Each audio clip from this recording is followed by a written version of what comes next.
Welcome to a special edition of the Orange Cactus Coffee Podcast, where coffee professional Scott Rayo answers your questions. It's yes or no with Scott Rayo. Thanks, Brioni, and thank you for tuning into the Orange Cactus Coffee Podcast. We've got another special edition. Yes, indeed, he is back. Guess who's back? Back again. That's right, Scott Rayo is back answering your questions. I'm not going to ramble on. You know how I feel about them. You know how passionate I am about this. Let's get in with the first question. When is it time to push away from pour-over coffee to rockstar quality batch brew at a coffee shop? What makes sense economically and environmentally? We never expected to ask this question in our little shop, but balancing customer satisfaction with coffee quality has me thinking we may need to deal with it soon.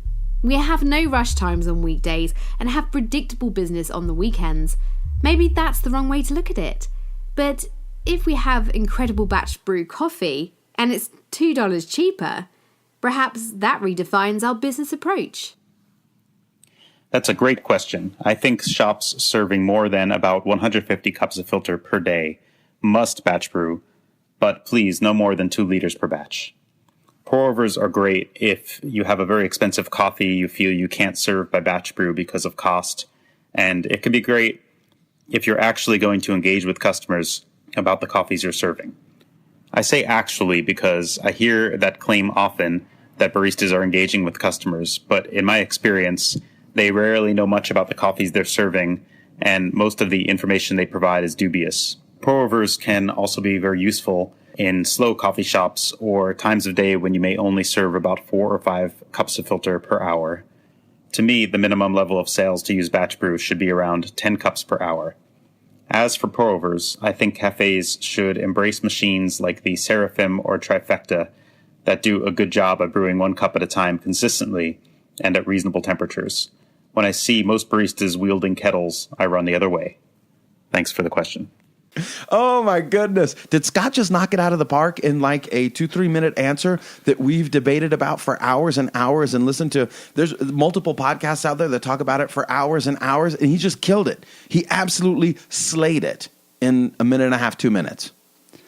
I agree. I think his perspective was definitive. It's like, here is... and by no means, I just want to say this, just because we have Scott answering questions, are we not going to hold back from giving our perspective and opinion? Whoa. Even at times... Whoa, don't get hostile aggressive on me, bro. Passive aggressive. I'm not. Hostile aggressive. I guess that'd be the same thing. Sorry, go ahead. Yeah, passive and hostile. I totally lost that. Sure, totally ruined it. Totally ruined it. Go ahead, keep going.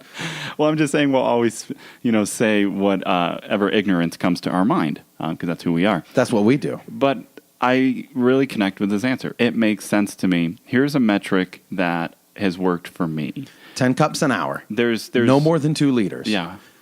Done. Makes sense. Because he knows, in his experience, there's a balance between waste, right? There's a waste. If you're not serving this many cups, your batch brew is going to go to waste because you're going to have to dump it because it's no longer fresh if you care about quality. Right. So that aside, you might do well if you stick to pour-overs, filter pour-overs, if you're not serving that many.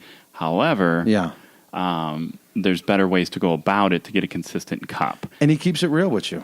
And a barista wielding kettle, like a kettle wielding barista? Yeah, it's scary. It's a scary sight. And in my brain, I want to disagree. Yeah. In my brain, I want to say, Scott, no, wait. That's the way it's supposed to be. Come on, Scott. What are you talking about? And then Scott says, Jake, really? Really? From the cafes that you've been to? And I'm like, you're right. As sad as it is, he's absolutely right. Yeah. It's like he strikes the perfect balance between reality and fantasy, also practicality, what it could be, and flavor. And what it is. It's like he says, hey, if they're going to actually talk about the coffee, and he says, we pay lip service to that. Or, I mean, I'm obviously paraphrasing a little bit, but he says, we say that we're going to do that, but we don't really do that. Yeah. Your barista stands there with a humpy, grumpy look on their face, pours a little bit of water, wishes they were somewhere else in the world, and then slides it over to you. Mm-hmm. And that's reality. That's reality. I'm still holding on to fantasy land. There's like this silver, it's real. This it silver exists. thread. We're gonna find it. There's the silver thread that comes out of clouds with rainbows and leprechauns and unicorns, And I'm trying to hold on to it and say, no, there's a coffee walking in a coffee winter wonderland. I don't know. Well, I think there's also something that must be said about previous experiences and what is possible. Yeah. Just because it's not common or you haven't experienced it very often, if ever, doesn't mean it's still not possible. It's going to take more work. Sometimes the standout companies and restaurants are the ones that kind of are doing what everyone else said was impossible. Yeah, that's true. No. You can't scale with that quality. Yeah, it's scale and the unscalable. I'm not going to give up. You can't provide that experience and scale. You know what I mean? So that doesn't rule it out completely. But I think it is a great answer. And we know from previous podcast discussions that when baristas are often doing pour-overs, they're thinking about everything else that they got to get to. There's a line. I got to go clean these dishes. I got to, wipe this. I got to move the bake stuff from this case to that case. The bathroom, I had to go sign off on the check sheet for every hour in the bathroom. I didn't get to that, and I'm supposed to get to that, and the hour's up in 5 minutes. So your mind can't be connected in the moment and engaging, and that has to do with staffing and profit and loss and revenue and all those other things that make our heads hurt. So what is the trifecta? He dropped the Seraphim. We've talked about the Seraphim. It's from Wilbur Curtis. Mm-hmm. We've looked at the Seraphim. We've seen it in person. Press Coffee uses it. We've talked about it. Yep. What is the trifecta? That's a cool name, though. The trifecta is a cool. I like saying it. I'm going to say it again. Well, it's like the name of a defense, for basketball. We're going to run the trifecta on them right now. Hey, drop that trifecta right now. There you go. What is the trifecta? They won't know what hit them. Trifecta. It's by Bunn. It's an automatic single-cup brewing system.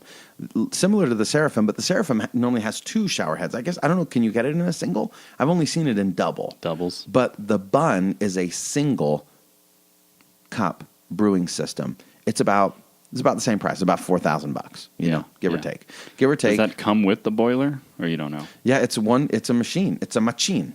It is one machine. It kind of looks like a heavy-duty Keurig almost, kind of, but like a skeleton. It looks like the T1000 or actually, what is it? What was it? Not the T1000. When Arnold Schwarzenegger goes back, right, and he comes out of the molten lava or whatever, his flesh is burned off in T2 when he's fighting the T1000.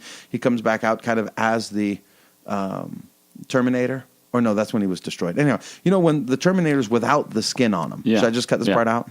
Yeah. No, it's good. It's good. It's like that. It's like the exoskeleton. It's like the exoskeleton. Yeah, this thing is cool. It does not, you still need the boiler, as far as my understanding goes. Oh, you still need a boiler? You still need a boiler to connect it to. Okay. So this is just the brew device, but like under the counter, you would have a water line that goes to the boiler. Okay. Gotcha. I could be wrong, but that's, so you're still, I don't know, probably a good boiler, another $1,000. Yeah, I'm not certain.